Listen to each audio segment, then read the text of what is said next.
할렐루야, 반갑습니다. 오늘 2022년 6월 마지막 주일입니다. 벌써 2월달이 다 가지요. 자, 관광대로 3월 2일부터는 제수요일 해서 우리가 회개하는 심령으로 사순절을 맞이하는 우리 첫날을 보내게 되겠습니다. 오늘 여러분, 주님 앞에 나오신 여러분, 주님의 이름으로 축복합니다. 우리가 교회는 안 다녀도 한 번쯤 이런 얘기를 들어볼 거예요. 부자가 천국 가는 것이 낙타가 바늘귀로 들어가는 것보다 더 어렵다. 그러니까 낙타가 바늘귀로 들어가는 게 부자가 천국 가는 것보다 더 쉽다. 이 말은 뭐예요? 낙타가 조그마한 바늘귀로 통과하는 것이 부자가 천국 가는 것보다 더 쉽다. 이 말은 다르게 얘기하면 부자는 천국에 못 간다라고 들리죠. 여러분, 낙타가 조그마한 바늘귀로 들어가는 게 어려워요. 불가능한 일이에요. 근데 우리 예수님이 부자가 하늘나라에 들어가는 건 이것보다 더 어렵다라는 말씀을 해주셔서 흔히 이제 교회 다니면 사람들이 야, 부자는 천국 못 간다면서 이런 말을 하는 경우가 있습니다. 오늘이 그 본문이 나오는 그 말씀이 나오는 본문인데 여러분께 한번 물어보겠습니다. 정말 부자는 천국에 못 가는 걸까요? 그러면 우리가 천국 가기 위해서 가난하게 돼야 될까요? 자, 오늘 그것에 대해서 우리 예수님이 말씀을 하시는데 오늘 읽은 마태복음 19장 16절을 보면 본문에 보면 어떤 사람이라고 돼 있어요. 근데 이 본문은 마가복음, 누가복음 다 나옵니다. 그래서 거기에 보면 어떤 젊은 청년이, 근데 이 청년의 직업이 뭐냐? 관원, 공무원, 그것도 고위공무원 젊은 청년이 예수님께 와서 묻습니다. 근데 예수님을 뭐라 부르느냐? 16절에 보면 선생님이여. 그러니까 선생님을 아람어로 랍비라 그래. 랍비. 우리가 흔히 이제 유대인들 영화나 보면 랍비여 이런 얘기 하지요. 랍비는 선생님이라는 건데 이 젊은 청년이, 이 높은 고위공직자 젊은 청년이 예수님께 와서 뭐라느냐? 랍비여, 선생님이여. 또 다른 성경에서는, 마가복음에서는 선한 선생님이여 라고 부릅니다. 보통 예수님을 부를 때 이 제자들이나 또 눈먼 소경이나 문둥병자들은 뭐라 그랬죠?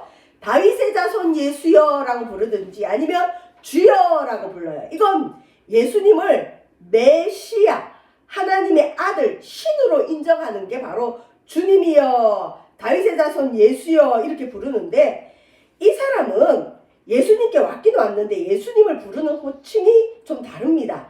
선생님이여 라고 부릅니다.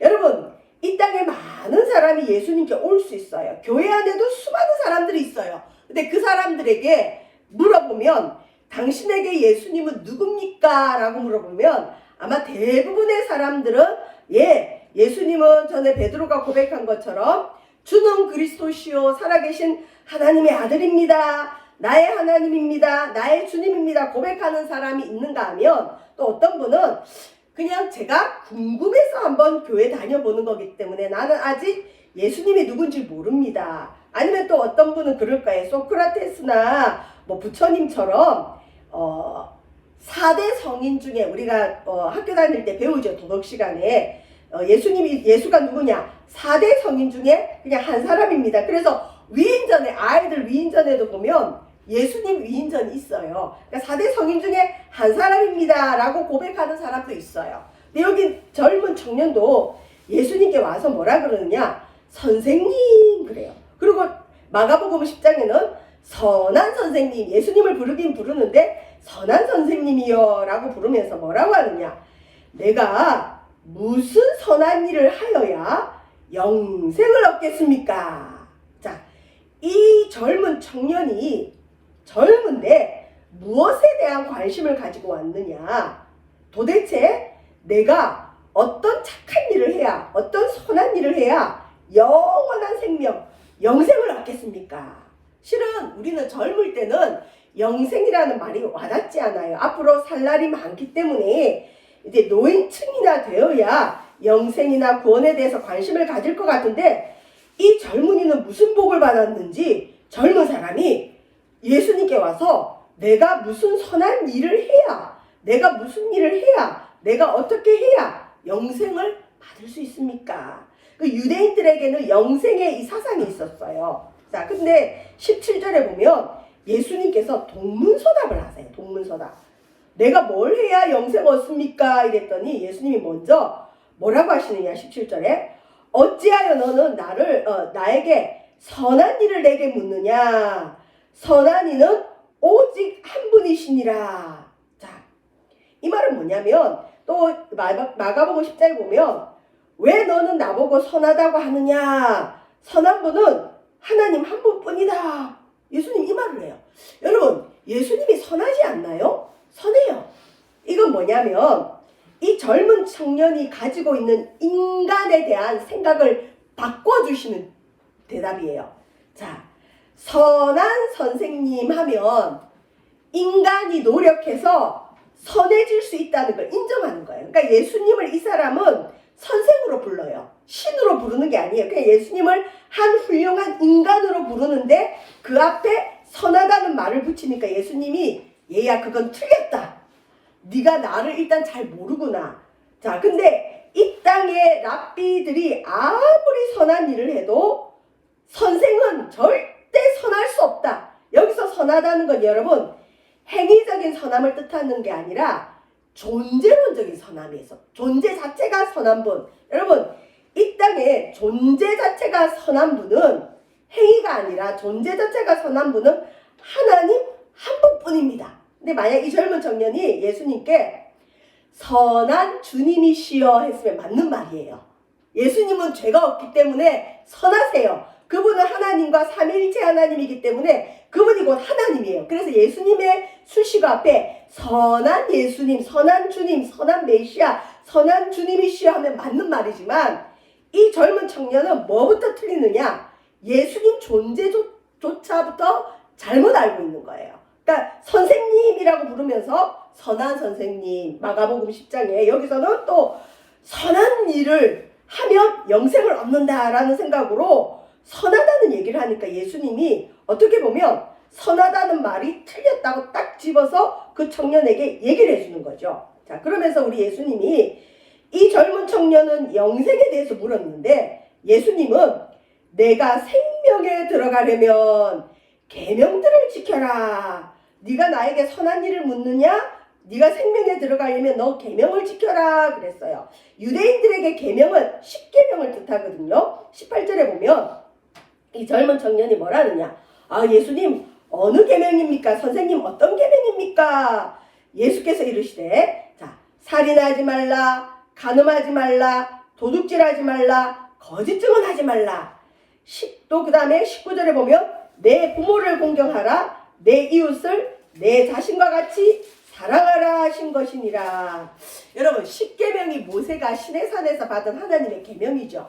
이 10계명은 우리가 살아가면서 지키면 생명을 얻어요. 그러니까 집안에 죄가 멀어지고 하나님의 생명이 풍성히 들어오는 어떤 그 울타리인데 10계명 중에 1에서 4계명은 대신 계명해서 하나님을 향해 지켜야 될 계명이에요. 예를 들면 뭐 하나님 외에 다른 신을 섬기지 마라, 우상에게 절하지 마라, 하나님 이름을 망령되이 부르지 마라, 안식일을 거룩히 지켜라, 주일을 지켜라. 이거는 하나님에게 지켜야 될 4가지 계명이고 5번째부터 10번째는 5번째가 내 부모를 공경하라, 또 6번째 살인하지 말라, 7번째 간음하지 말라, 도둑질하지 말라, 8번째 거짓 증언하지 말라, 9번째 10번째 내 이웃의 것을 탐하지 말라. 그래서 대인계명이 5계명부터 10계명인데 10계명인데 예수님이 이 젊은 청년에게는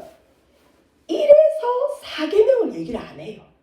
그러니까 이 사람에게 하나님에 대한 부분이 잘못되어 있고 그렇기 때문에 이 사람에게 어쨌든 하나님에 대한 계명은 얘기하지 않고 이웃에 대한 계명, 대인계명, 사람을 향해 지켜야 될 계명만 얘기하세요. 살인하지 마라, 간음하지 마라, 도둑질하지 마라, 거짓 증언하지 마라, 내 부모를 공경하라, 내 이웃을 내 자신과 같이 사랑하라. 자, 이 사람은 이런 계명은 분명히 충분히 지키고 있는 사람일 거예요. 왜요? 영생 때문에 예수님께서 내가 무슨 착한 일을 할까요? 묻기 때문에 기본적으로 이 사람은 착하게 살아가는 사람이에요. 죄를 막 짓고 살인하고 간음하고 도둑질하는 사람이 그 당시에 신적 능력이 나타나는 예수님 앞에 함부로 나타나서 내가 무슨 착한 일을 해야 천국 갈까 이렇게 말할 수 있겠어요? 못하죠. 예수님이 다 아시고 사람들이 다 아는데, 그러니까 적어도 이 사람은 굉장히 의롭게 살아가는 사람이라 자기를 좀 드러내고 싶어요. 나 이렇게 잘 살고 있는데 내가 여기서 더 어떤 착한 일을 해야 영생을 얻겠습니까? 예수님께 어떻게 보면 자랑 겸 나온 거죠. 자, 이 본문에서는 안 나오지만 다른 본문에서는 예수님이 이 청년을 사랑하셨다라고 되어 있어요. 왜 사랑했느냐? 20절 보십시오. 이 청년이 예수님이 계명을 쭉 얘기하니까 이 모든 것을 내가 지켰습니다. 그런데 아직도 내가 부족한 게 있습니까? 그러니까 이 청년은 가문적으로 굉장히 철저한 유대교 가문인 것 같아요. 그러니까 어릴 때부터 십계명을 알고 십계명을 다 지키고 있어요. 그런데도 자기가 열심히 계명을 지키는데도 마음 한가운데는 불안이 있는 거예요. 내가 이렇게 열심히 계명을 지키지만 영생에 대한 확신은 아직 없어. 내가 천국 갈 확신이 아직 없구나. 그럼 내가 뭘 지켜야지? 더 뭘 해야 내가 천국 갈까? 내가 더 무엇을 해야 하나님께서 나에게 영원한 생명을 주신다는 확신을 얻을 수 있을까? 내가 아직은 뭔가 부족해.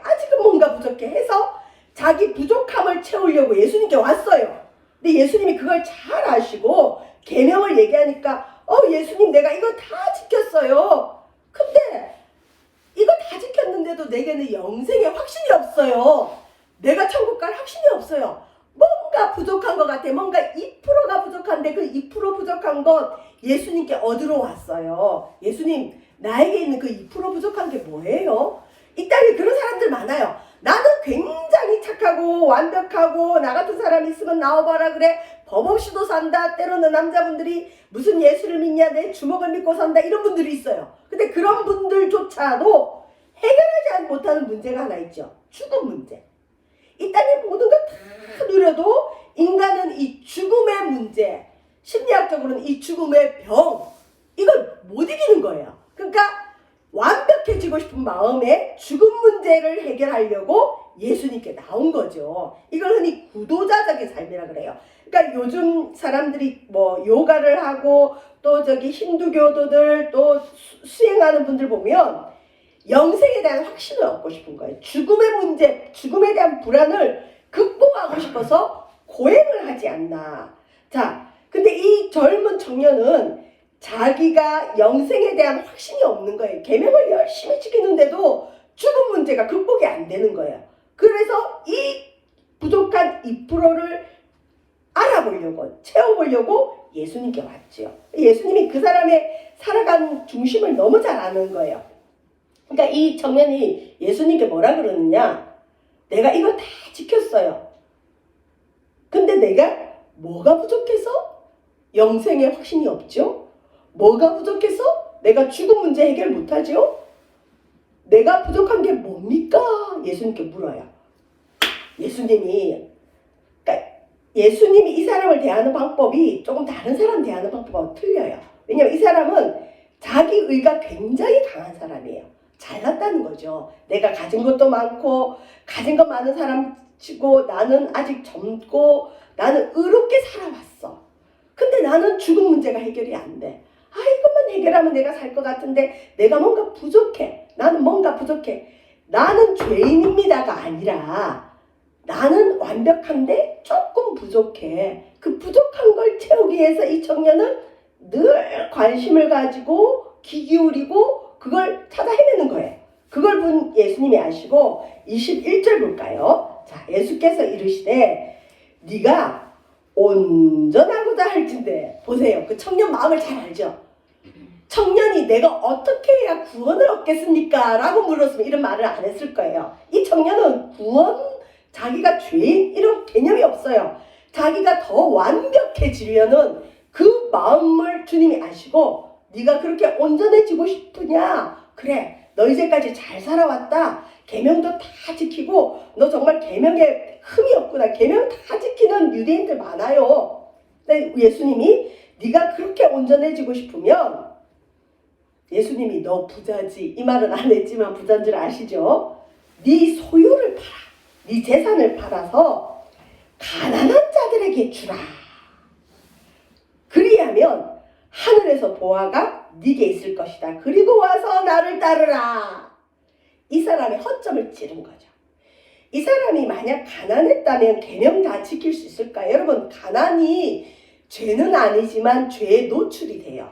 가난하고 결핍하면 도둑질 쉽게 할 수 있죠. 가난하다 보면 안 지어도 되는 죄를 지을 수 있어요. 근데 부유한 사람이 뭐가 아쉬워서 도둑질 하겠어요? 뭐가 아쉬워서 남을 죽이겠어요? 물론 그런 사람도 있겠지만 그래도 경건한 유대인 집안에서 자란 사람 같으면 이 계명쯤은 지키고 살만한 체면을 유지하고 살만한 능력이 있는 거죠. 근데 이 사람이 부자였어요. 그래서 예수님이 네가 그렇게 온전하고 완벽해지고 싶으냐? 그러면 너의 재물을 다 팔아서 가난한 자들에게 나누어 줘라. 그러면 하늘나라에서 보화가 내게 엄청 많을 거다. 그리고 와서 너는 나를 따르라. 여러분, 나를 따르라. 누구에게 보통 했죠? 베드로, 안드레, 야고보, 요한. 예수님의 제자들에게는 뭐라 그러냐? 이제 너희는 사람을 낚는 어부가 될 것이다. 나를 따르라 그랬을 때 베드로와 야고보와 예수님의 제자들은 그 즉시로 자기들이 가진 모든 것을 버리고 예수님을 따랐어요. 자, 여러분, 자기가 가진 것을 버리고 따르는 게 쉬울까요? 자기 재물을 다 팔아서 가난한 사람들에게 다 나눠주고 예수님 따르는 게 쉬울까요? 전자가 쉽겠죠. 버린다는 건 그냥 자기 남아있는 가족들에게 맡기고 떠나는 거예요. 예수님의 제자들 중에 그렇게 부유한 사람은 없었어요. 그래서 베드로나 다른 제자들은 버리고 예수님을 따라왔는데 이 청년에게는 그게 아니라 네 소유를 네 손으로 다 팔아서 없애고 그리고 너는 재물 없애고 나를 따라와라. 자, 22절 보실까요? 그 청년이 재물이 많음으로 이 말씀을 듣고 근심하며 갔다. 이 청년이 재물이 많았대. 여러분, 이런 얘기가 있어요. 진짜 부자는 아버지가 부자가 아니라 할아버지가 부자여야 된대요. 할아버지가 부자고 아버지가 부자면 그 3대째 진짜 부자가 나온대요. 그러니까 이 청년은 아마 집안 대대로 재물이 많았던 사람인 것 같아요. 어마어마한 부자겠죠. 그러니까 재물이 많으니까 이 말씀 듣고 걱정하며 갔어요. 왜? 이 청년에게는 구원의 문제가 아니에요. 나는 죄인인데 내 죄를 어떻게 해결할까? 내가 어떻게 해야 죄의 문제를 해결하고 천국에 갈까?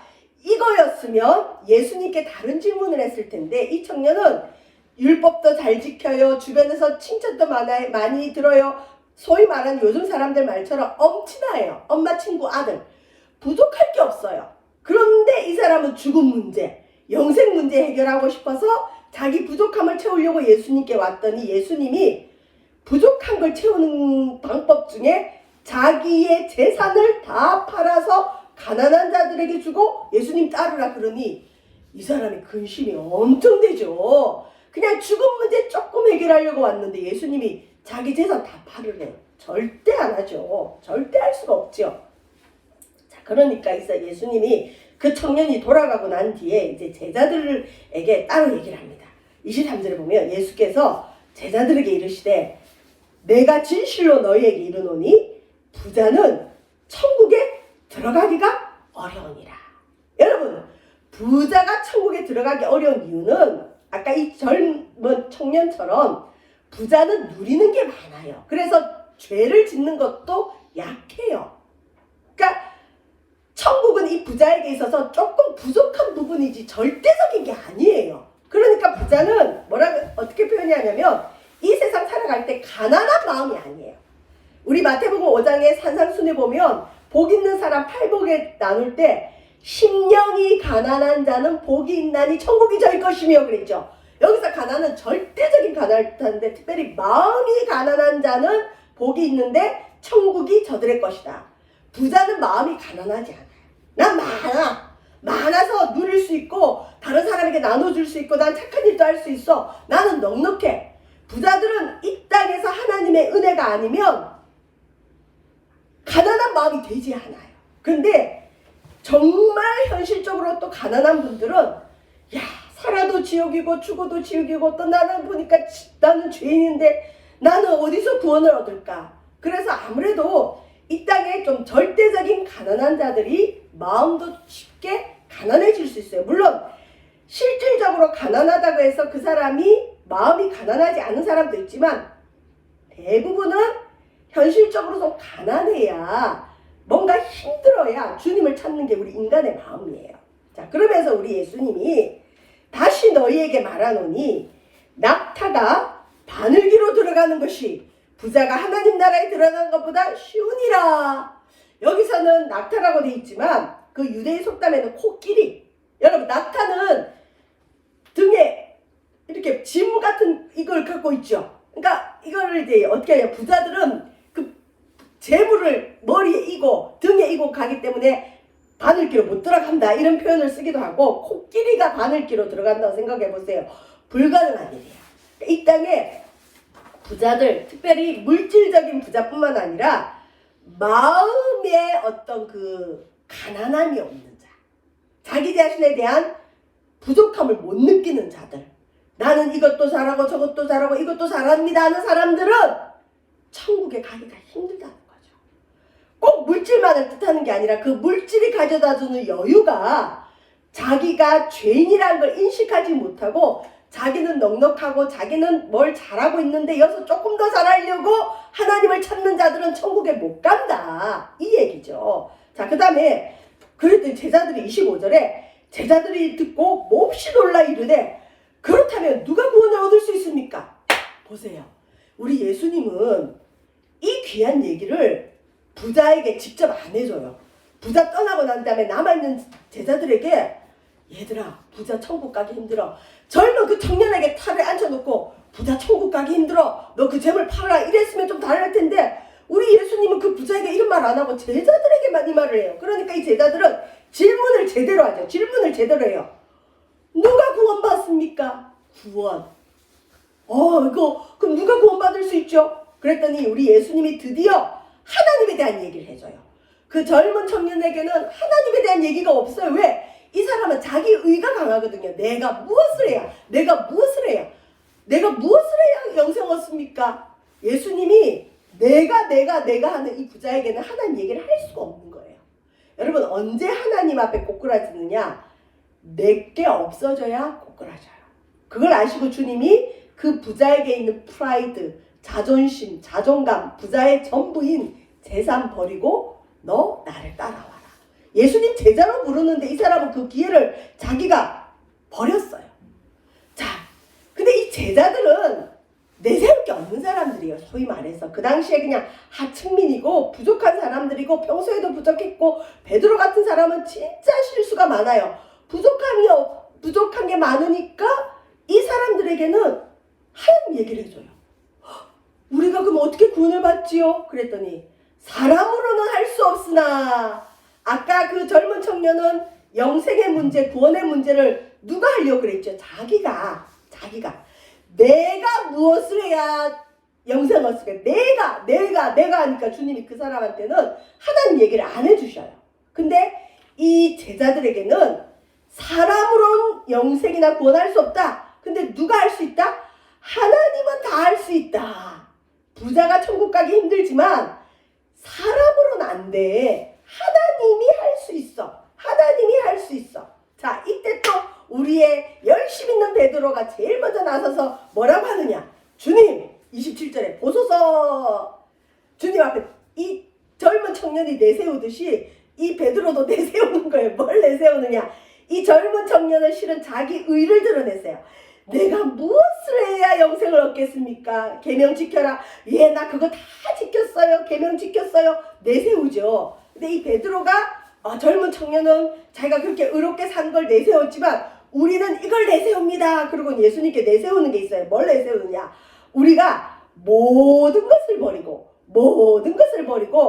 우리는 저 젊은 청년처럼 도망 안 가요, 예수님. 우리는 이미 모든 걸 버리고 주를 따랐습니다. 그러면 예수님, 우리가 무엇을 얻을 수 있겠습니까? 자, 여러분, 지금이나 이때나 사람들은 부에 대한 관심이 많아요. 부자가 되고 싶어 해요. 그래서 흔히 이제 세상 사람들은 부자가 돼서 사회에 유익을 주고 우리 자손들이 평안하게 살 수 있게 해주고 또는 공익을 위해 살겠다 뭐 그런 포부가 있어요. 교회 안에도 또 부자가 되고 싶어하는 사람이 많아요. 그분들은 대부분 또 뭐라 그러느냐, 아 내가 부자가 되면 주를 위해 살고 가난한 사람들을 돕겠습니다. 다 부유하고 싶은 마음이 누구나에게 있어요. 근데 우리 예수님은 제일 먼저 주님 앞에 올 때는 네 모든 걸 버리고, 여기 보면 이 사람에게도 네 것을 버리고 먼저 버리고, 그러니까 제자들은 자기들의 가진 모든 걸 버리고 주를 따랐어요. 그러면 주님, 우리가 모든 걸 버리고 주를 따랐는데 우리에게 뭘 주실 겁니까? 우리에게 우리가 뭘 얻을 수 있겠습니까? 물었어요. 자, 28절은 좀 넘어가고 29절에 주님이 뭐라 그러시냐, 너희들 나를 따르려고 모든 걸 버렸느냐? 그러면서 내 이름을 위하여, 예수 이름을 위하여, 복음을 위하여, 예수 이름을 위하여 집이나 형제나 자매나 부모나 심지어 자식까지, 또 전토라는 건 재산, 자기 토지, 자기 전 재산을 버린 자마다, 예수님 때문에 이런 걸 버린 자마다 여러 배를 받고 또 영생을 상속하리라. 여기서는 여러 배라고 돼 있지만 마가복음에는 100배나 받고 핍박을 겸하여 받고 영생을 얻지 못할 자가 없다, 이런 말씀하셨습니다. 여러분 당연히 핍박받죠. 예수님 때문에, 흔히 말하는 교회 때문에, 복음 때문에 자식을 버려요, 부모를 버려요, 집도 버려요, 자기 재산을 갖다 버리는데 그거 가만히 보고 있을 가족이 어디 있어요? 핍박하죠. 너가 미쳤구나, 미쳐도 제대로 미쳤구나, 그 예수라는 사람이 뭐 분이 누구길래 너를 이렇게까지 만들었느냐, 너는 제정신이 아니다, 집에서 쫓겨나기도 하고 핍박을 받아요. 근데 주님이 이걸 버린 자마다 100배를 돌려준대. 100배. 여러분이 만약 주님 때문에 짐을 버리고 주님을 따르면 주님이 그 집에 100배를 주시고, 여러분이 혹시 주님 따를 때 버린 재산이 있으면 주님이 100배를 주시고, 주님 앞에 생명을 드리면 100배의 생명을 주시고 100배를 주신대요. 그러면서 또한 영생도 주신대요. 현세에서 100배나 받는다. 자, 다시 묻겠습니다. 정말 부자가 천국에 못 가면 예수님 때문에 모든 것을 버린 제자들에게 주님이 100배를 주면 돼요, 안 돼요? 안 돼요. 주님이 100배를 준다는 건 부자 된다는 거예요. 여러분 아무리 가치 없는 집이라도 그게 100배가 된다고 생각해 보세요. 부자 돼요, 안 돼요? 되죠. 그래서 실제로 교회 안에는 처음에는 가난하게 시작했지만 부유해진 사람들이 어마어마하게 많아요. 그러면 우리 예수님이 잘못한 걸까요? 그 사람들 그럼 다 지옥 가나요? 아니죠. 이 말은 뭐냐면 젊은 청년은 예수님보다 자기 재산이 더 소중했어요. 근데 베드로와 제자들과 그 이후의 모든 하나님의 사람들은 자기들의 재산, 자기들의 생명, 자기들의 가정, 자기들의 부모나 자식 재산보다 예수님이 더 소중하다는 거죠. 이런 사람에게는 주님 100배의 복을 주십니다. 그리고 또한 영생도 주십니다. 자, 다시 얘기하겠습니다. 부자가 절대 천국에 못 가나요? 아니죠. 예수님보다 물질을 더 사랑하면 천국에 못 가지만, 예수님을 위해 물질을 버리고 물질보다 재산보다 재물보다 주를 더 사랑하는 자는 주님이 이 땅에서 100배를 주시고 핍박을 겸하여 받지만 영생도 얻는다. 저 여러분, 오늘 나오는 이 부자는 예수님을 못 알아봤어요. 베드로같이 무식한 사람도 너희는 나를 누구느냐 할 때 예, 주는 그리스도시요 살아계신 하나님의 아들입니다 했는데, 이 젊은 부자 청년은 예수님께 와서 예수님을 눈으로 보고 예수님과 대화하면서도 이 예수님이 하나님이신 걸 모르는 거예요. 예수님만 붙들면 천국이 있고 영생이 있고 구원이 있는데 이 예수님이 모든 것 버리고 나를 따르라 했는데 이 예수님 버리고 그는 자기 인생으로 돌아갔습니다. 이 본문은 부자가 천국 못 간다는 얘기가 아니라 우리는 이 땅에 있는 그 어떤 것보다도 예수님을 더 사랑하면 예수님이 100배를 주시고 생명도 주시고 영생도 주시고 구원도 주신다. 그래서 예수님이 더 귀하다. 결론이 뭐냐? 예수가 귀하다. 결론은 뭐냐? 예수님밖에 없다. 결론이 뭐냐? 예수 붙으면 다 있다. 아멘. 이 얘기를 해주고 계십니다. 저와 여러분, 우리는 우리가 가진 모든 것보다 언젠가 주 앞에 갈 텐데 주님만 더 사랑함으로 주의 복을 받아 누리는 저와 여러분 되시길 주의 이름으로 축원드립니다. 기도하겠습니다. 주 예수보다 귀한 것이 없음을 아는 저희들의 믿음 되어지도록 주님 인도하여 주옵소서. 주님 붙들면 다 있습니다. 주여 우리에게 그러한 믿음을 허락하소서. 예수님 이름으로 기도합니다. 아멘.